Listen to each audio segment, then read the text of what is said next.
নাইজেরিয়ার সঙ্গে কৌশলগত সম্পর্কে জোর মোদির সফরে। হাসিনাকে ফিরিয়ে এনে বিচার করার প্রতিশ্রুতি ইউনূসের।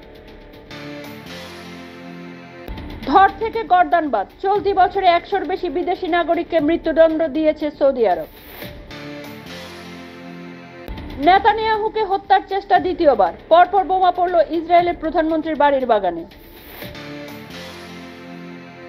মরশুমে দূষিততম দিন দিল্লিতে, ধোঁয়াশায় ঢাকল রাজধানী শহর, দূষণ রোধে জারি 8 দফা বিধিনিষেধ।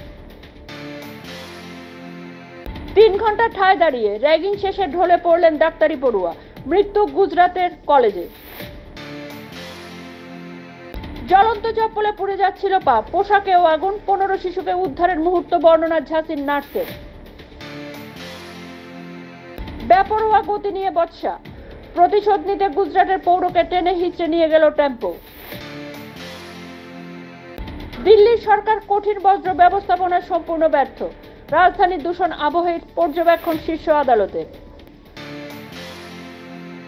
ডাক্তারদের সুরক্ষায় আলাদা করে কেন্দ্রীয় আইনের দরকার নেই, মত সুপ্রিম কোর্ট গঠিত জাতীয় টাস্ক ফোর্সের। নদীতে ভেসে এলো দিদিমা এবং 2 বছরের নাতির মুন্ডহীন দেহ, কারফিউ জারির পরেও শান্ত হয়নি মণিপুর। চুলের ছাট না পছন্দ, তেলেঙ্গানায় ছাত্রের মাথা ন্যাড়া করিয়ে দিলেন অধ্যাপক, তদন্তের নির্দেশ রাজ্যে। ঘরে ঢুকে ঘুমন্ত মহিলাদের মাথায় আঘাত, খুনের চেষ্টা, উত্তরপ্রদেশের পুলিশের জালে ধরা পড়লেন যুবক।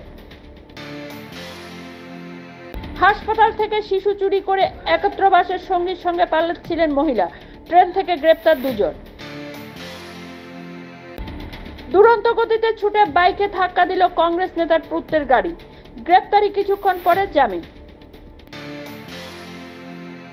বাবা সিদ্দিকী খুনের তদন্তে ধৃত গুজরাটের সলমন ভাই, টাকা পাঠাতেন হামলায় অন্য অভিযুক্তদের পরিবারকে।